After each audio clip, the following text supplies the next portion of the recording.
सीतामढ़ी। इधर कोरोना संक्रमण को लेकर 18 अप्रैल तक राज्य भर के शैक्षणिक संस्थान बंद हैं। वहीं अब विभाग ने शिक्षकों को लेकर बड़ा फैसला लिया है। अब सरकारी कार्यालयों की तर्ज पर स्कूलों में भी सिर्फ 33% शिक्षक ही स्कूल आएंगे। शिक्षा मंत्री विजय कुमार चौधरी ने न्यूज 18 से कहा कि 18 अप्रैल के बाद भी स्कूल खुलने पर संशय है। उन्होंने कहा कि इस दौरान शिक्षकों को स्कूल से जुड़े पेंडिंग कार्यों का निपटारा करने का निर्देश दिया गया है। कोरोना संक्रमण को लेकर शिक्षा विभाग ने बड़ा फैसला लिया है। अब सरकारी स्कूल हो या फिर निजी स्कूल हो, तमाम स्कूलों के शिक्षकों को राहत दी गई है और शिक्षा विभाग ने अब ये फैसला लिया है कि अब स्कूलों में 33% ही शिक्षक उपस्थित होंगे। सीधे हम बात करेंगे, बिहार के शिक्षा मंत्री विजय कुमार चौधरी हमारे साथ हैं। सर, एक बड़ी राहत दी गई है। इसे राहत ही कहिए, वैसे राहत क्या है?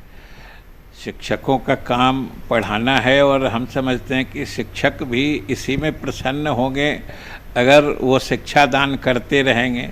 ये तो एक तरह से कहिए अत्यंत मजबूरी की स्थिति में लिया गया फैसला है। पूरी उम्मीद कर रहे थे कि अगर इस बीच में कोरोना का फैलाव नियंत्रित हो जाता है और 18 के बाद हम लोग विद्यालय खोल पाएंगे तो ये फैसला लेने की ज़रूरत नहीं पड़ती। लेकिन चूंकि अभी भी अनिश्चितता है, केसेज बढ़ रहे हैं, तो उस हालत में हम लोगों ने फैसला लिया है कि सरकारी कार्यालयों के तरह ही अब सिर्फ 1/3 यानी 33% ही शिक्षक भी एक दिन स्कूल जाएंगे, दूसरे तिहाई दूसरे दिन जाएंगे, तीसरे तिहाई तीसरे दिन जाएंगे।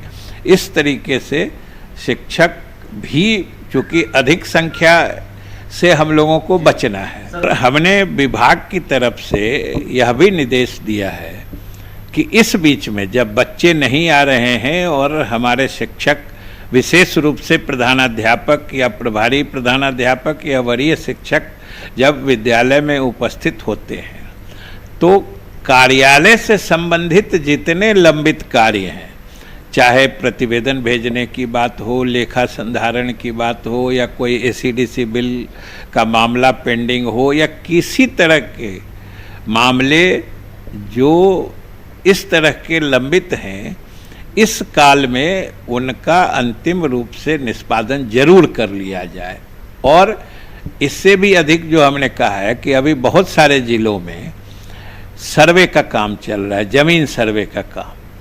तो हमने अपने प्रधानाध्यापकों से यह भी कहा है कि अपने अपने संबंधित अंचल कार्यालयों से संपर्क करके और विद्यालय की जो भू संपत्ति है उसके दस्तावेज, कागजात, अभिलेख ये सब सत्यापित करा लें और जो भी विद्यालय की संपत्ति है उसको विद्यालय के नाम पर विधिवत वो दर्ज हो जाए, यह भी सुनिश्चित करने का दायित्व हमने उन लोगों को दिया है। और चूंकि अभी बंद है, वो लोग विद्यालय जा रहे हैं, तो इन सब चीज़ों को करने में उनको सहूलियत होगी। कैमरामैन अजय दुबे के साथ रजनीश कुमार, न्यूज 18 पटना।